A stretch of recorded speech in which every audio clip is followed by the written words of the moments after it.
Hey, Jonathan, these guys have been in the room like, I don't know, 12 hours over the last 2 days. That's a lot of time to talk.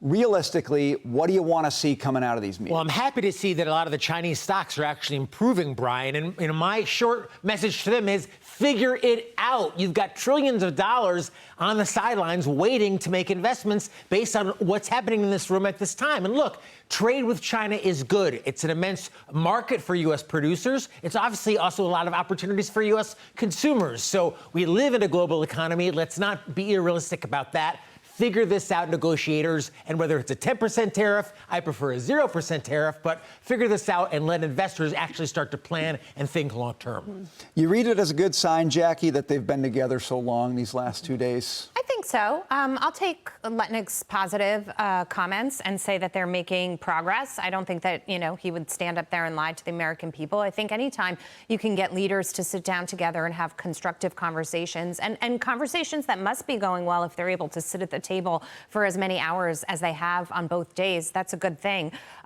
What I'm particularly interested in as part of the trade conversations, as Edward was reporting just now and a little bit earlier, you've got the public safety representative from China there as well. That's for the fentanyl aspect of this conversation. Okay. And I'll just remind people, last year in this country alone, 74,000 and change. That's the number of people that we lost to fentanyl. That was actually down 2%, which was seen as a positive because the number was declining, but it's still a lot of people dying. And what I worry about at the end of the day is even if we hammer out some sort of trade negotiation that deals with the business side of things, the president is still going to have a lot of trouble enforcing the places that China cheats and the things that they do that are nefarious, like allowing fentanyl and the components to come into this country that make it. So I don't know how you're going to address that. I don't know how you're going to force them to stop that. Obviously, it's a moneymaker for them. It helps them with their agenda. But also, as Dagan has highlighted, their agenda is to get the United States. How better to get the United States than to be killing people in this country with drugs? So I don't know how that piece of the puzzle resolves, but that's what I'm watching. Yeah, enforcement is an interesting word to bring up, Dagan. If China's ultimate goal actually is to crush the United States, and I think that's sort of a view you've held, and I think a lot of us hold ultimately, what can you hope for out of a meeting like this? Is there some kind of short-term win-win that can actually help us achieve our long-term goals without succumbing to whatever China's trying to do? I thought it was interesting what President Trump said, and just to point out, there were two pandemics that China unleashed on the U.S. and the world, COVID and the fentanyl pandemic. So millions of people dead because of the twin pandemics. What President Trump said yesterday is, we want to open up China.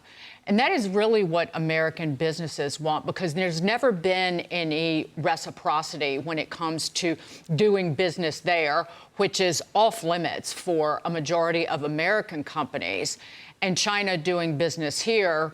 And America has been wide open for Chinese investment. Again, farmland. We have TikTok. But and I brought this up before, when you travel to China, it is a closed economy for the most part. And it's not the open society. It is a communist country. And even though we view them not in the same way that we viewed the Soviet Union and the USSR, which was very much a closed economy and society before the fall of communism and the fall of the wall, China, you go there, nothing from the Western world or even just the developed world works in terms of technology, not even your credit card or your payment systems. So that's what President Trump's talking about. There's some good, I brought it up yesterday, what Kevin Hassett said in an interview about what he expects in terms of quick results from the trade deal, that there would be an easing of rare earths and the magnets would be released in volume, and then any export controls from the U.S. would be eased. And that would be semiconductors, not the high-end NVIDIA semiconductors, but chip stocks rallied yesterday.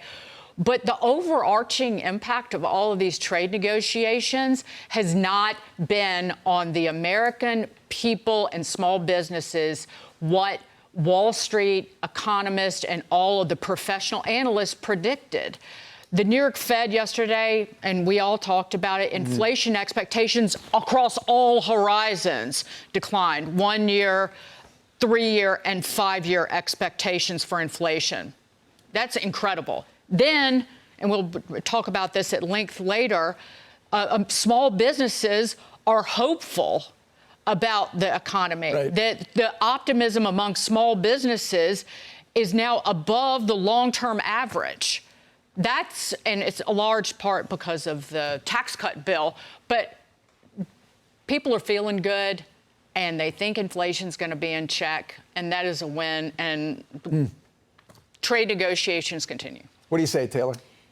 You know, Larry could do this a little bit better than I could, given that he was involved in the first round of negotiations and has been so adamant on this program about how it's hard to hold China's feet to the fire.